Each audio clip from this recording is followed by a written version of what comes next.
Happy New Year! It's Scotty and Motty back from November, I think, was the last time you decided to turn up for work.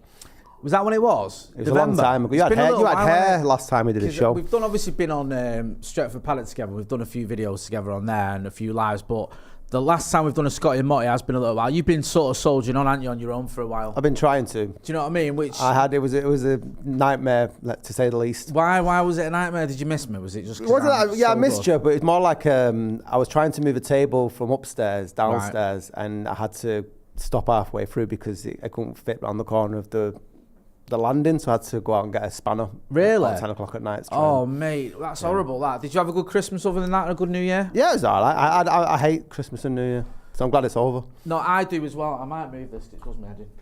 Sorry. Is that any better? I hate the fact that when I'm sort of, like, if I do that, I hate that. Do you know what I mean? Yeah. It's very distracting. Sorry. It's kids and that, innit? I stress about Christmas. I stress about the pressure. Have we got enough presents? Have we got them what they wanted? Yeah. Do you know what I mean? Like, obviously, the whole, like, Christmas thing is just about the kids for me. I'm not like, obviously, I don't drink. I'm not that fussed about turkey. Do you know what I mean? There's nothing there for me, Scott. I don't want anything gift-wise. You know, people say, what do you want? What do you want? I feel guilty because when basically anything I get is more or less from my missus. Like, if it's from the kids, she's paying for it. And I feel bad because I know it's like just putting extra strain on her. So, yeah, bar humbug for me. It's just, if I had my way, I wouldn't bother. But obviously, you've got to, haven't you? Yeah. Unfortunately, yeah. It's just a massive stress. And, I'm all for Jesus celebrating his birthday and stuff like that. But could do without it. Do you know what I like? We've got some comments already. Get involved in the chat in the comments. Hit that like button as well, please, people. We have actually dropped a bollock tonight because we're live at the same time as a Stretford Paddock video going out. But that's not live. This is, so you can watch this live and then go and watch Stretford Paddock, which is the best way to do it. An interview with Laurie Whitwell. Evening, lads. Nice surprise, says Josh. Brian Casey says, 2 MacBooks.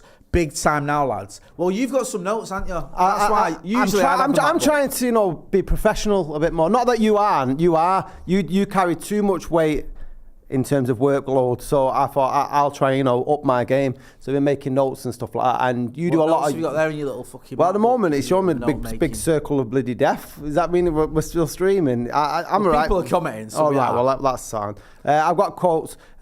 Comment Jay on how well he's looking. Well done, Jay. I'm looking great. You've been doing things, haven't you? We'll get into I've been doing things, yeah. In a minute, right? We will get to football chat in a minute. We are going to talk about football, but before we do, you've been doing like dieting and health stuff. Yeah, so I've got a couple of events coming up over the next sort of 3 months. Yeah. So I saw this thing online. I don't know if anyone watches UFC who knows like who Dana White is. He did this 72-hour fast, and like the results were pretty impressive in terms of how much he weight he lost like it was close to a stone and whatnot, but it's more sort of a mental clarity anyway. So it's 72-hour fast, so I tried to do that since Saturday. I got to 49 hours, so 10 o'clock last night. Brilliant, no food aside from bone broth, and then I opened my fast with a lot of spicy chicken, which was a bad mistake. Did you feel drained? I felt drained the first day. The second day I was flying, mate, in terms of like workload and like sort of lesson planning for for next week when back in schools teaching and stuff in prisons. But yeah, I felt good. It was just like my body wasn't used to not having food for that long. So I'll try 72 later on. But I feel great today. Yeah, you look full of beans. Bradley Philip, says, what do you think about the Kobbie news? We spoke to Laurie Whitwell about this briefly on our video with him, our interview on Paddock. Chris Wheeler, I think, has done something on it. Ornstein has done something. Just to recap, I know we've got other topics to get into, but it's not breaking news. It's new news, if that, obviously new news isn't a thing. News is new. But this is sort of broke this afternoon that Chris Wheeler in the Daily Mail, I know a lot of people don't like the Daily Mail. I don't particularly like Daily Mail, but I like Chris Wheeler. He's a good guy. He said that Chelsea are interested in Kobbie Mainoo. David Ornstein, who's the toppest of the tier ones, he said that United would be open to the idea, or not open to the idea of selling Kobbie Mainoo. I think the way he worded it was the idea of selling Kobbie Mainoo is not off the table. Like, there's certain players that United will not sell. Kobbie Mainoo isn't one of them, right? We spoke to Laurie about it, and I implore you, after this video, after this live, go and watch the Laurie Whitwell video on Stretford Paddock, Inside United. But stay with us for now and then go and watch that. And Laurie said that, basically United could be open to it if the I mean, he's not saying they're looking to do it or that it will happen. He wasn't saying that, so I'm not going to put words in his mouth. It's just that it wasn't off the table. And I think the thinking here is, because Kobbie Mainoo's an academy graduate, he costs nothing. Yep. If you sold him for 80 million or whatever, that's pure profit. Could that enable you to spend that money in other areas? Would that make... Would selling Kobbie and spending that money elsewhere make United better? I don't think it would. I think you'd spend more than 80 million to bring in a player of the calibre of Kobbie Mainoo. And also, with Kobbie Mainoo, you know what you get. Someone might come into Manchester United, as many big name signings have done, and flatter to deceive. You could spend the money on another Anthony, which would just be a waste of a Kobbie Mainoo. So, I don't think it'd happen. Chelsea apparently are looking at him. If it does happen, they want him. If United are willing to sell... what do you make of this whole story? It just seems like it's agent tactics, really. Obviously, they're at a loggerheads at the moment. I think the rumours are that Kobbie Mainoo is asking for about 200 grand a week. But when you look at what Marcus Rashford is making, you can understand him wanting to be in that area. It just feels like, it's what always happens, isn't it, when someone's having negotiations. I can't see... Of course, Chelsea want him, but I can't see Manchester United letting him go. 80 million seemed very cheap to get him to let him go down to Stamford Bridge for that. And just I think that's the figure I've just come up with.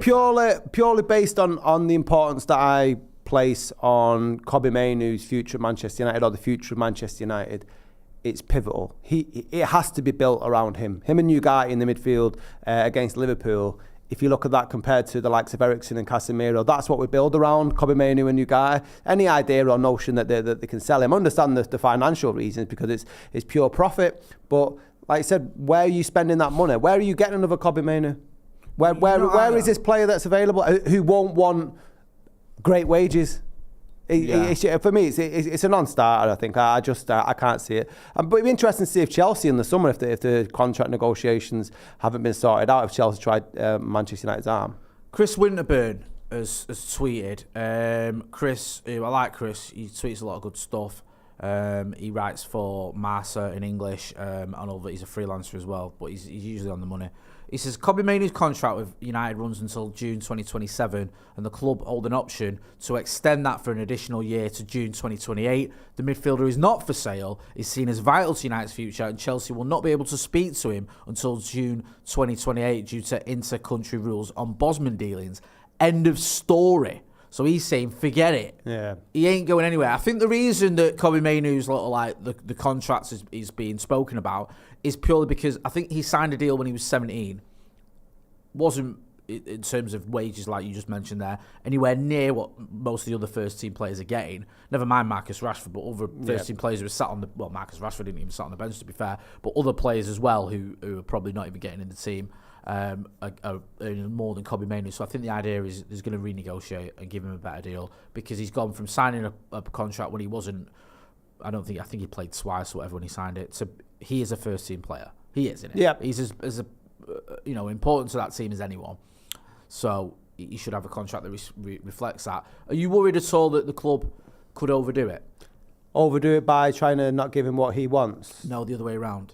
This is what I mean. This could be very much a litmus test of where Ineos want to go, because the whole problem in the past has been giving these players extortionate wages. When you look at the likes of Marcus Rashford and when you want to move them on, say Kobbie Mainoo, I can't see it happening, but I didn't see it happening with Marcus Rashford. Falls off and he's on a 300 grand a week deal with 5 years on his contract, and you want to get rid of him. It's not easy to do because he's used to earning that amount of money. So it's going to be interesting as to see what sort of... They have to set a standard here with Kobbie Mainoo. Unfortunately, it's him, but also keep the player, but also try to keep the club more in line with a business model that's moving forward. So it's a very, very interesting one, but I just can't see any way where the player that I think everyone's sort of pinning their hopes on another Mancunian lad coming through for the future of the club. Yeah, I think you're right. You've got to have that balance. You don't want to sort of overdo it. We don't want to have it where he's on, somewhat stupid, the highest paid player in the country or whatever, but also you don't want to have a position where he's like, hang on a minute, I'm getting my pants pulled down here. Yeah. There's got to be a happy medium. I love Kobbie Mainoo. I can't say enough good things about him. I don't think he's going anywhere, by the way. And I think no matter how you look at it, yes, Laurie made the point about, look at Conor Gallagher. I think he was captain of Chelsea last season. They sold him to Atletico, I think he went to. Chelsea have until recently have done okay this season and done quite well. Yeah. So he's like, okay, can you make it work somehow? But it's a bit different for me than Conor Gallagher with Kobbie Mainoo. Kobbie Mainoo's 19 years old. Conor Gallagher's still a young lad, but I think he's in his early 20s or mid-20s. I don't think he's the calibre of Kobbie Mainoo. I just don't. I think Conor Gallagher's a decent player. I don't think he's quite at the levels of Kobbie Mainoo. There's a reason Kobbie Mainoo, Conor Gallagher got a chance in the England team and Kobbie Mainoo took it off him because he's better. So I do think there's a difference there. And also, I think with Manchester United, the whole thing about, the academy, there's a certain connection there that just isn't with Chelsea. Chelsea have been about big money signings ever since Abramovich came in. I know he's not there anymore, but that's how they do. So I don't see it happening.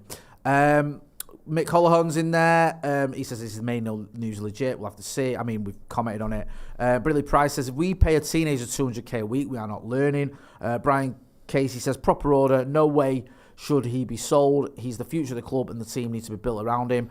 Bradley Phillip mentions this is what Chris Winterburn was saying. He's got 2.5 years left. I would offer him another 2 with a wage between 7,500k, then negotiate a clause for an increase the following year and so on. If he achieves his target, there could be a staggered way of doing it, isn't there? Which I'd like to see that United. I think it's been a problem where you're sort of rewarded for what you achieve. If you had 11 players or a squad of players that were capable to earn, like, I don't know, 50 to 25 to 50% more on their wages, if they sort of met their targets by the end of the season, you get so much more out of them players. But they're getting paid regardless, aren't they? And I think they've been able to rest on their laurels quite a bit. Yeah, definitely. I think, listen, like you said, you've nailed it. It's a test for Ineos now. Get this right. This is the sort of things you should be doing differently, but doing in a way that is a positive for Manchester United. We've seen the mess with Marcus Rashford, where you've got a player who's on 300 odd K a week, doesn't want to be here, the manager doesn't want to use him. You're struggling to move him on. We've done that so many times, not just with players that have come through the academy, but players we've bought as well. We have to start getting these contracts right, and we have to make sure we don't lose anyone, and also we don't overdo it with anyone as well. Yeah, last one before I go to the first talking point on tonight's show, just on Kobbie Mainoo. Do you think that he's the sort of player that could have his head turned by money? I don't know Kobbie Mainoo. I don't, because this is where agent meddling can come in. Yeah, from what I gather, everyone who's spoken about him, you can see it from the way he is in interviews. He's a mature young lad. He's United. He said it before, as his boiled club. He could have gone to City, I think, when he was a kid. And he's 19. Since he's been a kid, City have been winning everything. Yeah. So let's not pretend he's our age, where it was like when he was growing up, City were rubbish. No, when he was growing up, City were winning everything. So I don't think he's motivated by necessarily money he's driving. In fact, obviously, you want to get rewarded in the right manner for the job he does. Yeah. And if you're an England international who plays regularly for Manchester United, you should be reaching a certain level of payment. I think everyone thinks that's fair. But I don't think it's his driving motivation. I think he'll I mean, from what you can see, and what you hope as well, there's a lot of hope here, he'll want to be part of Manchester United getting back to where we belong. If he can be part of a team that wins a title at Manchester United, then that'd be fantastic. Yeah, it's legacy building, isn't it? And I think the Kobbie Mainoo news that has just come out, Kobbie Mainoo rumours that have come out before the live, segues nice into the first talking on Proper Barclays. If you're watching, can you subscribe and like? As Jay does a lot of stuff on Stretford Paddock about United, we thought what we're doing live now is expand out into all the football news. So maybe from one young homegrown star who I think should definitely stay at the club where he plied his trade away, learned his trade, to another player where I think he'd be better off going somewhere else. Okay, I like that. I like this nice little segue you did there. Yeah. I used to work for the BBC.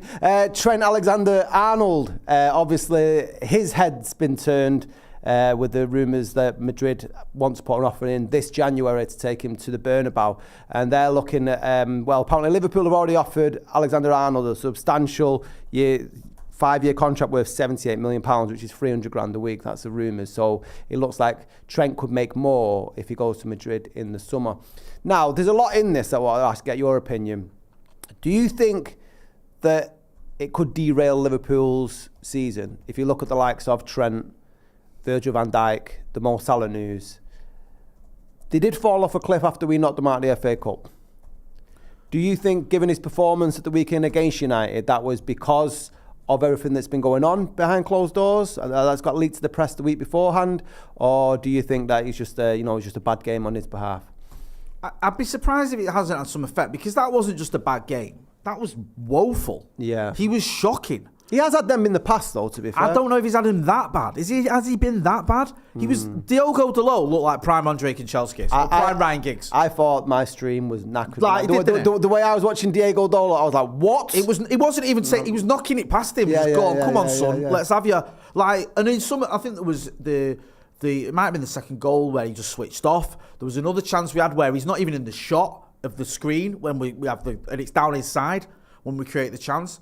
Like, it was unbelievable how bad he was. Like, I was watching someone having one. I said it on the watch-along. I said, almost, and I hasten to add almost, before you all start jumping down my throat, felt sorry for him. It was that bad. I was like, Jesus Christ, he is having one. So I can't imagine that there isn't some reason why he's having such a bad game. And that reason, you can only think the obvious one would be the contract thing. He's in his head, he's a little bit distracted. I think maybe as well, there was a slight element of Liverpool in general thinking, this is United, they're terrible, we'll just turn up and breeze past them. And United turned up, and it was like, oh, crikey, they're on it today. And I don't think they could quite handle it. You look at the midfield, for example, Mainoo and Ugarte, absolutely, and Bruno, when he dropped deep, was bossing the midfield. And Dalot and Mazraoui coming, from deep. And we know what the likes of Diallo and how much a handful. I know Højlund didn't have the greatest game, but he was still a handful. So, yeah, I think they were a little bit unexpected. It was a little bit unexpected how good United were for Liverpool, but Trent was having one. I just think there's got to be something there. What do you think of Liverpool's sort of thought process? Obviously, this is a lad who I think he's 27 now, and he's come through the academy. These rumours have been going on for a while, and they're still failing to pin down a new contract with him, and they're doing the same with Van Dijk and Mo Salah. I can't think of too many players outside of Pogba where that's actually happened at Manchester United. Bad play on the management at Anfield, do you think? What, but the three of them haven't got a new contract because Real Madrid aren't breaking any rules. No. Do you know, and these rules, they're able to put the approach in because of Liverpool's business behaviour. So are they their own undoing? Maybe. I mean, each circumstance is slightly different. I think of the three, Van Dijk, I think, looks like he's either going to sign or he will sign or he has done. Salah, we don't know. I think he wants a longer-term deal. I think they're looking at maybe a one-year deal because he's 30-odd. I think so is Van Dijk. With Trent Alexander-Arnold, it's slightly different because he's still got a lot of years left in him. He's come through the academy. He's the only one out of them three players who is a homegrown, academy graduate, Liverpool fan growing up. So I think there's probably a little bit more needle from some of the Liverpool fans there with him because it's like, you might be one of your own. But then has he not got a right to want to go to Madrid if he's not? If he feels like he's done what he wants to do at Liverpool. Like you say, is he 27, mid-20s? He's won everything there. No, he's not won lots and lots of titles, but he's won a title, he's won the Champions League, he's won an FA Cup, he's won the set. And if he fancies going to Madrid, then I know it's not nice, and we've had it ourselves with players. Beckham came through the academy and went to Real Madrid. Ronnie was obviously different, we bought him. Then yeah, I think he's within his rights to say, look, I'm seeing out my contract, I'm playing every... I'm not turning up for work. Yeah, I'm fulfilling the contract I signed. I'm not cost you anything, so I should be within my rights to move on. It just sticks in your throat a little bit when it's one of your own. And also with Trent Alexander-Arnold, if he does leave without signing a deal, I think he's at the end of his deal, so he'll be free. Yeah. Which again, even with Beckham, we got some money for him. Well, given the academy thing that we're talking about with Mainoo as well, like if they were to sell him to Madrid, like there's the whole FFP stuff there, isn't there as well? Yeah, I mean. I think if he's just going for free, then that's the issue because you're not getting any money, are you? It's not helping you. No. So I don't know. I think from the outside looking in, it's funny from a United point of view. You can look at it and go, they're having these problems and the player's not signing. I think Trent Alexander-Arnold is a very, very good player. I think of those three players that you mentioned, Van Dijk, Salah, and Alexander-Arnold, I think he's the one out of those three that they could afford to lose and still challenge. Yeah. I think if they lose, I think Van Dijk and Salah have got at least another season in him. I do. And I think if they lose Van Dijk or Salah, I think they're in more trouble. Yeah, he's replaceable in his position, isn't he? Are you surprised Real Madrid want him? No. He's an attacking player and he does seem to that he'd fit into the Real Madrid way of football. You look at, is it Carvajal? Yeah, I think both of their fullbacks are 30s, aren't they? And also, Madrid kind of do this, don't they? They go, okay, who's the best player in the world in that position? Or who's one of them? Jude Bellingham's one of them. Let's get him. Kylian Mbappe's one of them. Let's get him. Luis Figo's It's one annoying, of them. isn't it, that they can do that? David Beckham's Like, one of them. Ronaldo's one of them. Benzema's one of them. Like, you look at it. You look at Luis Figo, you go, he's at Barcelona, you ain't getting him. And Madrid go, well, we'll see about that. Yeah, so they're going to look at Trent. I know it was a long time ago, that, but that's what they do.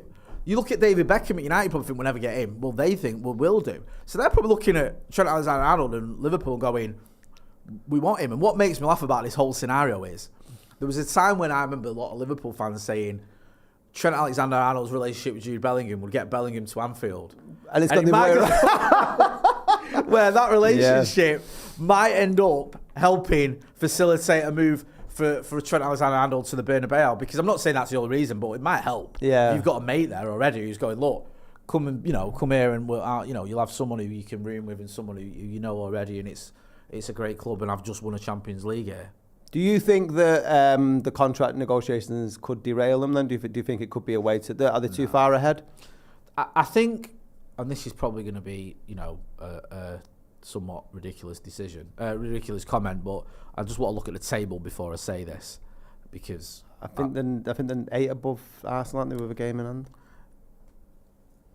So make sure you subscribe and like anything. Sorry, it wasn't Arsenal I was looking at. I was looking at City, and the 12 points above City with a game in hand. So let's say that's 15 points.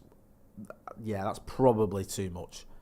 Arsenal, I don't know. You can never count a team out who are 9 points if Liverpool win the game in hand behind you. Yeah. I just don't see it. I don't see it. I think Liverpool have given themselves enough of a head start. And let's be honest, they've lost 1 game and drawn 4 so far in the league. They're doing very well in the Champions League. Slot looks like the right guy for them.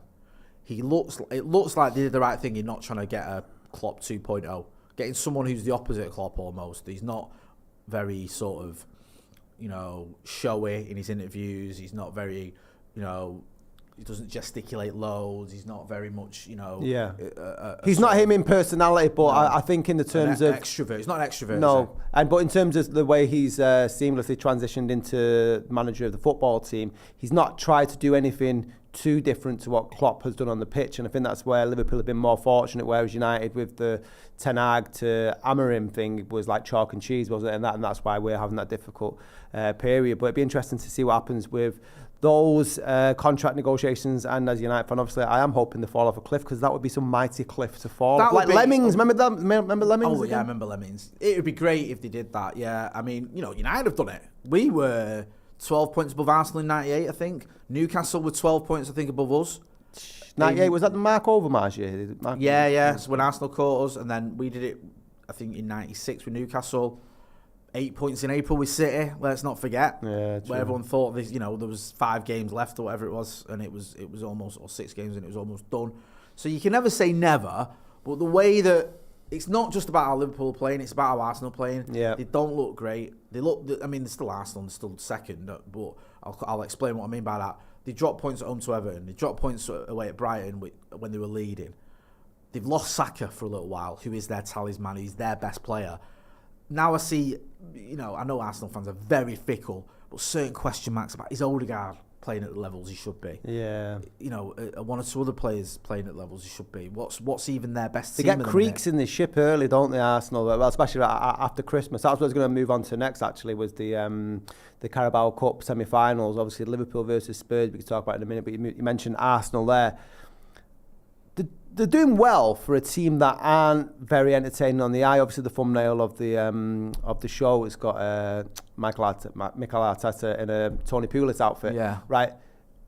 Would you want to watch the football that Arsenal produce? Because when I grew up, when you were talking there about like 98 or the Wenger days and stuff like that, you had an admiration for them, even though they were strongest rivals, the football they were playing. But now it is very much set-piece FC. Yeah, I get your point. Is that more important to actually try and win a title? I mean, Arsenal fans will probably take a title instead of a style of football, but you do hear rumblings. I think, look, Arsenal, maybe they need to get a bit better balance, because I think Arsenal, when they've fell off, not won a title, they've been a little bit too gung-ho at times. They've not been able to defensively shut up shop. You go back to the 2 seasons ago where I think they were winning at Anfield, they drew, I think they were 2-0 up with it, and they drew, I think they were winning at, was it West Ham? They were winning 2-0 up and they drew 2-2. They drew at home to Southampton, conceded, I think they were losing 3-1, they drew 3-0 in the end, but again, conceding 3 at home to Southampton. I think Southampton even got relegated that season, I think they did. So you need a little bit more of that element of being able to grind out the 1-0s. United used to do it all the time. Yes, we could go and batter teams and win 5-6-0, whatever, but we could also go away and win 1-0 at Bolton. It's the cliche, isn't it? Like, you got to win ugly is the hallmark of a champion. You know, 1-0 away at Charlton, and those kind of games are the ones where you look at the end of the season and you go, it was those gritty 1-0s that helped us get to the title. The weekend was a case in point. 1-0 up against Brighton, you draw 1-0. That's the kind of game where, you know, even a scruffy 1-0. Just see it out, man. Isn't it? Like, that's what helps you in the title. So I think the fans would probably be happy if they won 1-0 and won the title. I mean, they used to do it under George Graham back in the day. I think the problem they've got is, yes, they are being a little bit defensive at times and relying on set pieces, but they're also dropping points. It's not effective enough. If Arsenal don't win the league this year, is the pressure on Arteta? Would you think he'd stay at the club? Because it's been a while now, hasn't it? I thought that they were good. I didn't see Liverpool being as good as they are this season. I thought if anyone was going to sort of take over City, it would have been Arsenal after last season. But it doesn't seem like it's going to happen. Do you think that's like pressure on Arteta? Because you know what the fan base is like. I think he'd have another season at least. I don't think if he finished third... They wouldn't sack him at the end. If he finished third and don't win out, I don't think they're going to go, right, you're gone. Because also, he could argue, look, you know, I went from finishing 8th and 5th, whatever it was, to 3, I think minimum 3 consecutive seasons qualifying for the Champions League. Yeah. And if you're the owners, you go, okay, that's the money sort of positions. That's where you want to be in the Champions League. He's got us in the Champions League for the 3rd consecutive season. From an owner or a boardroom perspective, they're probably, you know, satisfied with that. Fans would want to kick on. They'd want to win something, and it'd be annoying if City have dropped off and you've not. It was prime for Arsenal to leapfrog them. I was talking about this in pre-season. Yeah, I thought there's a chance. I'm not saying it hasn't happened. We'll wait and see. That Arsenal have already missed the chance. That those 2 seasons was the peak of Arsenal under Arteta. It could be. I don't know. You might argue, well, they've still got a young team. They've got Saka's early 20s, Odegaard's early 20s. They've got the young lad, Wanweri, coming through. Saliba's still relatively young. But they've also got players that, you know, aren't that young. And maybe those players were having a better season back then than they're having now. I don't know. We'll have to wait and see. But you can't take it for granted that you're always going to keep getting better. Because the people that are worse off are all going to improve. Hopefully our team, Chelsea, have. Like Forest. City aren't going to be. City just aren't going to be this bad ever again. No. You know. So I don't know. It'll be interesting to see. I think, in answer to your question, I think he'll get another season at Arsenal regardless. I think the fans will be pretty toxic with him next season if they go into next season and they don't get up to a flyer and they've not won out this season. Well, that's the interesting thing, isn't it? Obviously, with them playing, it's Newcastle in the cup, which is quite a contrast in terms of styles of play. Newcastle are very entertaining and easy on the eye. Spurs versus Liverpool. Postecoglou said, you know, he sort of said that he'll win something this season. Is he making a rod for his own back? And I know that you toy around sometimes about Big Ange being a media loving and stuff. He does seem like he's getting a little bit more rattled with some of the comments about the style of football and him not changing his way. Out of the 4 teams that are in the semi-finals, most pressure on Spurs to win this. Yeah, 100%. Is it Liverpool, Spurs, Newcastle? Maybe Newcastle. Yeah, Spurs more than Newcastle. I don't think Eddie Howe's under pressure if he don't win a trophy this season. I think eventually he's got to do something. But I think he'll get another season at least. I think Postecoglou, if he doesn't get Champions League and don't win out, I think he'll be gone. You think the second? Yeah. I think he's got to get 2 seasons. Yeah, 100%. Well, he's third. This is his third. It'll be 3 seasons, won't it? Was it? No. Sorry, tell a lie. It was last season his first season. Yeah, it's his second season. Sorry. So you're right. But what are Spurs doing? If they don't win anything, they don't get in the Champions League. They didn't set the world alight last season. They tailed off. Then they had a great start and tailed off. You know. Are the fans just going to be okay with that? Are the board going to be okay with that? You need to see something where you go, okay, we can see where this manager's taking us. And with Postecoglou, I'm not so sure that he is taking them forward. I think if he wins something, give him his credit, because I remember you doing a Twitter thread on it. They've not won out since 2008. You know, it's almost amazing that a team like Spurs, who've been in the Champions League spots so often, especially under Pochettino, who've beaten all the top teams, over those years, who had a Harry Kane who was scoring 30 odd goals and 40 goals a season, yet have never won out during that time. There's not quite a team remarkable across the continent, I don't think, No. that's like Spurs. Yeah, and even that season where it looked like they might win the title, they ended up finishing third behind Arsenal again. Is that when the Leicester season? Which again, it was there for him. Leicester. Yeah. If Leicester can win it, Spurs can win it, and yet they end up finishing third that season.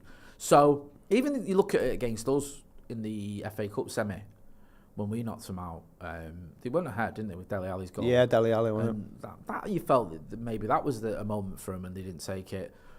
Sacking Jose ahead of the Carabao Cup final was insane. I mean, I know it was against City; it was always going to be hard, but you got still to fight that man chance. in the cup final. Yeah, you know Ryan what I mean? Mason Like, had zero yeah, chance. well, And then the Champions League final, they just looked like they were happy to make up the numbers. It looked like they were, as soon as they beat Ajax, they thought that they made it. So it's a weird club in it, Spurs. I feel for Spurs fans because no matter how bad they are, there's almost an element with Spurs like there is with United. It's like no matter how bad City are, we're always going to be worse. Post Fergie, and it feels like that with Spurs and Arsenal. It's like no matter how bad Arsenal are, Spurs somehow contrive to be a little bit worse. It's always like the saving grace. Well, we're not as bad as them. Yeah, and you saw it last season where there was. I think Ange got annoyed in it with the element, the attitude of the fans, where they were happy almost to see Spurs lose to City because it meant City winning the title over Arsenal. And I think with Ange was like, I can't understand that. I can't get my head around it. And I think, shut up. You might not agree with it, but you understand it. Yeah. You get it. Like Arsenal winning the title would have been horrible for a lot of Spurs fans. A lot more horrible than not having Champions League football for a season. So I understand it. I do. I get it. You might not agree with it, but I get it. And we've been in that position ourselves as United fans where it's like City could win the title or Liverpool could win the title. Which would you rather see? Now, I'm not saying you want City to beat United, but there has been. I don't want Liverpool to win the league. Yeah, you can stomach it. Yeah. So I did get it. I think the mask is slipping slightly with Ange Postecoglou. He's getting more aggy. Yeah. He's not got that great relationship with the press that he had. He's not got as good a relationship Very with fans. snappy, isn't he's it? Very snappy. Very snappy. And I think he's in trouble this season if he doesn't deliver. He's in the last. He's got a 1 in 4 chance of winning a trophy. 1 in 4 though, but it's a big 4 to be sort of going up against. They're probably the weakest out of the 4 teams that are in there. It's a great point. They are. You're right. They just. I mean, I know. Is it Spurs? It's Spurs, Liverpool. So Liverpool at Spurs, which should be some. Well, is it 2 legs? Is it 2 legs? Yeah, right. I think so. The Carabao is still 2 legs, I think. So we'll see. I mean, this is a good opportunity for him. Liverpool have got the league. They've got the Champions League. Newcastle and Arsenal, they're very good teams, but the beatable teams, and also Arsenal have got the league. Newcastle are the only team other than Spurs who have a worse record in competitions than Spurs. Yeah. Do you know what I mean? Like 50 odd years or whatever. I think it's been somewhat ridiculous for them. So it's there for the taking. It'd be interesting if it was a Spurs Newcastle final. That'd be a great game to watch. Was it? Yeah. Well, for us because it'd be like both of them. There's so much riding. I'd on be it rooting and for stuff. Spurs in that one. Would you really? Yeah, We've had a Geordie just come into the show actually. Away the lads. Who do you think will win it out of the 4 of them, and what would that mean for their season? When I look at the squads and who can probably mix it up a bit and rest players and get away with it, you'd probably fancy Liverpool. Yeah. I know that Liverpool are very reliant on Mo Salah and Van Dijk, like I mentioned, but they've also got players who are in and around the team who can do a good job. Like Conor Bradley can come in for Trent Alexander-Arnold. Cody Gakpo might not start every game. Nunes, I know he can be a bit of a donkey at times, but he gets you goals. They've got options to mix it up. Harvey Elliott can come in or whatever. Whereas I think for some of the other teams, once you lose 1 or 2 players, they're a lot weaker. So I don't know. I think when you get to a semi-final now, you start looking at your strong team. Don't you? You start going, unless certain, like Fergie didn't used to the final, and even then he sort of rests some players. But most teams tend to, when they get to the semi, start thinking about playing a stronger team, don't you? And I think Liverpool can play a stronger team, but still rest 1 or 2 and get away with it. If that makes any sense. Yeah. Of course. So you're backing them for that cup then? Yeah, I think So that could be the first of 4 potentially. it could be horrible this season. It could be the worst season. I mean, they're all horrible. When's been an enjoyable season? Well, last season ended on a high, didn't it? Yeah, for a weekend though. It was a bit like it's like a false start. It wasn't that bad when you think about like, a season where we win the FA Cup. It's like, okay, yeah. Like 2016 won the FA Cup, finished 6th.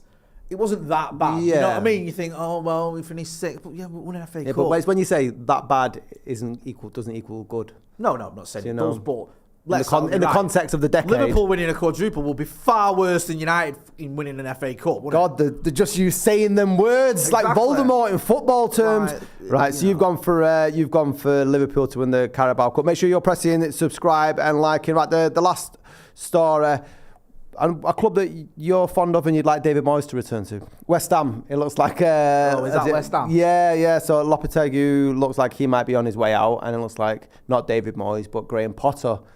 A name that I think suits West Ham. I know he was banded around for us, but he does seem like an obvious sort of fit with West Ham. Just the name. Yeah. Sounds like Potter and Ammo. Yeah, it sounds like a West Ham man. sounds like some shaving foam. It does. Yeah, Potter and Ammo. I think I get why they don't want to go back to David Moyes because it's proper egg on your face tackle, isn't it? It's like just like breaking case of emergency. We can't keep going back to David Moyes again. This is just getting ridiculous. But I actually think that the logical move would be to get him back in. Are they close to relegation? Is it a knee-jerk reaction? I mean, he seems to have had his job on the line all the way through the season, doesn't he, Lopetegui? I think Lopetegui's very overrated. He was a name linked with us. I mean, Jesus Christ. Gareth Southgate. 14th in the league, they are. Gareth Southgate was linked with us, wasn't it? I mean, just because you've been linked with Manchester United nowadays doesn't mean anything. West Ham and Man United have got exactly the same everything. Apart from the goal difference. Lopetegui's dining out from that Europa, though, isn't he? Right, he is, yeah. Come on. I know he won the Europa League. Is it just the one he's won with Sevilla? I think, he won the Europa League with Sevilla. He's not with Unai Emery, is he? Yeah, he got the Spanish job and lost it because he'd already agreed to go to Real Madrid, and that came out. Then got sacked off Real Madrid after about a month. No, it was a bad year for him. Yeah, then he ends up back at Sevilla, and it was when they took Anthony Martial out on loan, wasn't it? And the success that proved. Yeah, they were he went there and it was like, look, we're in a hunt for the title, and they just drops off a cliff. And then he's gone to Wolves. Done nothing. Gone to West Ham, done nothing. Yeah. I think he's okay as a manager. I don't think he's that great, to be honest with you. And I just feel that, I can understand why they're looking at getting rid of him. And he's a manager that doesn't seem to, he doesn't seem to make many friends, does he? Doesn't seem to have many allies. When things are going wrong, there's no one fighting his corner. You know what I mean? Yeah. Sometimes you have managers that are popular with the fans or popular with the players or the board back them because they say what they're trying to do. With Lopetegui, he almost feels like Jose Mourinho at times, where he's just felt out with everyone. The fans don't want the toxic days when you sat in the canteen on your own. Yeah. It's just, I might be wrong, but he just feels like, the players don't necessarily want him, the fans won't be bothered if he goes, and obviously the board are going to sack him, so it looks like they're not too enamoured of him. So I don't know, you might disagree. Let me know in the chat in the comments, but I just feel that Lopetegui, he's one of those where it won't be that surprising if he goes. Potter, I was surprised when Brighton got rid of, was it Chris Hughton? Yep. But I was very impressed with Potter, what he did there. Because Chris Hughton played football a certain way, didn't he? But he kept him in the Premier League. I thought he was a bit hard done by to lose his job. But I don't have any problem with a club or, whether that's fans, the board or whatever, a club wanting to play better football and be entertained. I think there's a bit of snobbery that goes on with fans of bigger clubs where you go, Brighton should just be happy they're there. Well, they shouldn't make up the numbers, sort of thing. You should have ambition. Of course. You should have ambition to win things or to watch, an entertaining football, and they had that ambition. And fair play to them because it's been fulfilled. It was fulfilled with Potter, and subsequent managers have done it as well. It wasn't just Potter that did it. So Potter could go to West Ham and he could do what he did at Brighton. He could, get them playing well.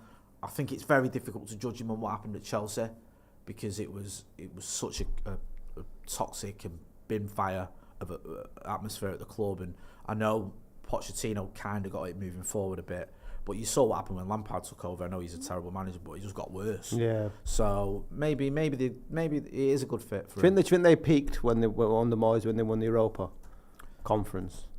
like as a West Ham fan, what's your focus for the season? What's your objectives? What are you hoping for? What was funny, right? We talk about West Ham because I think I did the overlap about a year ago, just after United beat Liverpool 4-3, and there was a West Ham fan there because it's all like a fan debate where there's all different fans, and there's a girl there, she's a West Ham fan, and she was trying to sort of explain it, and she was saying like, you know, I appreciate what David Moyes has done, and I like the fact we've won a title, a trophy, and we've been in Europe. I think every season he's been there, and we've scored more goals than we've scored in nearly any season. And it's been the best, you know, not been the best football, sorry, but it's been the most successful in terms of league positions and stuff. But I get why a lot of fans have had enough of him, and a lot of fans don't want him there because this might sound like an oxymoron, but it's almost too practical, too pragmatic at times when you want to see a bit more. You want a bit of excitement, don't you, as a football fan? And you sort of, you know what you're going to get with David Moyes, and you know where it's going to end. I mean, that was very much the red herring winning that European trophy compared to the rest of it. Obviously, he's kept him up a few times. But it looks like it's the end of days, and it may be Graham Potter that's coming in. Just a bit of news that broke just before we came in that it wasn't Kobbie Mainoo. Elon Musk's dad. Have you seen this? This is the Scousers thing, isn't it? Elon Musk's dad said that there may be a chance that Elon Musk would buy Liverpool Football Club. Where do you stand on that? And how do you think that would go down with Liverpudlians who are very left-wing? Well, just listen, money talks, doesn't it? Do you know what I mean? Like, everyone's left-wing until they get a load of money. Right, okay. Yeah? Even you? I've never had a load of money. I've loved it if we could test that theory. Yeah. Let's do that experiment. I would love it if I had loads of dough one day and it would be like, oh, Jay's not so left wing anymore, is he? And he's not even a champagne socialist. He's just right wing. But I don't know. I think the thing is now, FFP and PSR feel like a thing. Yeah. So it's like how much, I mean, obviously the world's richest man can always make a difference, but what difference could he make? It's not as appealing as a buy to buy a football club. It doesn't feel like it would be when Abramovich went to Chelsea, and I think that Liverpool is a very well-run club. They have got a great academy. It pains me to say it. They have made some very shrewd signings in the transfer market over the last few years. So does he make them better? Does he come in and bring in a better set of players or a better team or a better management structure or whatever? What does he do? They've got the Anfield's been done up, hasn't it? Done up. Does he get them a bigger stadium? What does he do that raises them? Well, he likes to put his own. Look at Twitter for an example. Like if Twitter was your football club and you moved it to X, it's very much built in his own design. Yeah, you could have Nigel Farage posters, the sponsors on the shirt and stuff. Well, it'd be interesting, wouldn't it? Because it's like. Would you like it if you were a United fan and Elon Musk? Well, he tweeted that once, didn't he? Yeah, because remember when we were looking for new investment or ownership that Elon Musk was going to take over at Old Trafford. Now the financial side of it, I'm here all day for that. But it's the other side. He's not just a man. He's not a man who's dropping money into a club and saying you do the best with that. I'm not a big fan of proper look at me people in charge of your club. Proper want to be the centre of the attention all the time. Do you not think Sir Jim Ratcliffe's a little bit? A little bit. He isn't shy, is he? No, exactly. I'm not a fan of that. It's the opposite to the Glazers in many ways. Yeah, I mean, and the less said about them, the better. But I prefer an owner who puts the club first, and I think with someone like Elon Musk, it's going to be about him, innit? About his ego. It's another plaything for him, like Twitter has become. I know Twitter's obviously helped him push a certain agenda and made him a lot of money from the election, from helping to get Trump elected. But I think with buying Liverpool, it would just be sort of another reason to sort of, to increase his ego, increase the attention he's getting and all the rest of it. And, I'd look at that and I wouldn't look at that with any envy. No. Do you know what I mean? I know he's got loads of money, but I wouldn't be like, I can't believe Liverpool got Elon Musk gutted. Yeah. I mean, I'm not saying I imagine Everton fans would look at it like that. Yeah, it might be, but we'll see. I just think he's just like a cartoon Bond villain at the minute, isn't he, Elon Musk? It's just every day there's something else of him. So we'll see what happens. Right, well, that's been Scotty and Motty, a bit of Proper Barclays covering as much of the latest football news as possible. Jay, you're taking a sabbatical at the moment, aren't you? Yeah. On social media. I retweeted a link to our live, but I'm not. I just X at the minute is a bit much, even for me. I love a row, Scotty. I know, yeah. It's why we get on so well. But it's like, you know, everything just seems very full on. Yeah. And I'm like, the thing for me in social media, I do it because I enjoy it. People think that because you got a blue tick, whatever, you're getting money out of it. Last time I got paid off X, I got $13. Like, yeah, big money. Before tax. Yeah, and I wouldn't mind. I had like a lot of tweets that did really well. Like, it's not about that for me. It's I do it because I enjoy it. I do it because I do use Grok a lot, and I do use, you know, post videos and obviously for the channel and stuff. But when it stops being as enjoyable, when it just becomes a bit much, take a breather from it. It's not, you know, there's as me, you know, my lad says, well, loads of people say, you know, go out and touch grass, just do something else for a bit. So I've giving Blue Sky a bit of a go, and I'm doing loads of stuff on the channel. I'm obviously all over YouTube and stuff, doing this with you as well. So yeah, I'm not off social media. I'm just taking a breather from a little bit. From one of them, one of the platforms. At the minute, because it's just it's like having a bad landlord in your favourite pub. Yeah, it is a little bit, innit? And I think it's not even like me necessarily getting flack. Like, I don't mind that. I can take it. And a lot of the time, I'd be far more hurt if you gave me stick than if, you know, Marshall_1997 does, because I don't know who he is. Yeah. So I can live with that. I just think when you go on there and you just see just anger. It's the For You channel. Oh yeah. Even that, none of that is for me. No, and even when you go off that and go on like the following stuff, at the minute I see people that I like or that I follow arguing with other people and getting stick, and it's like just proper like really inflammatory stuff that's going on, and you think, wow, like this is just getting a bit much for me. So yeah, I'm trying to spend more time with them people that live in my house. Yeah, well, that's good of you. You know, great words. Great way to start the new year. And if you're having fed up of social media and Elon Musk's social experiment, maybe you should go out and touch a bit of grass. I've been Scotty. That's been Motty. Make sure you subscribe and like. And we're going to be back next Tuesday for more of this. Yeah, next Tuesday we're back. More of this, and we'll have other videos as well. So make sure, like Scotty says, you're hitting that subscribe button. See you in a bit. We off? Yeah, I'm just ending the stream. I'm just going to end the thing. Sorry. Is that all right?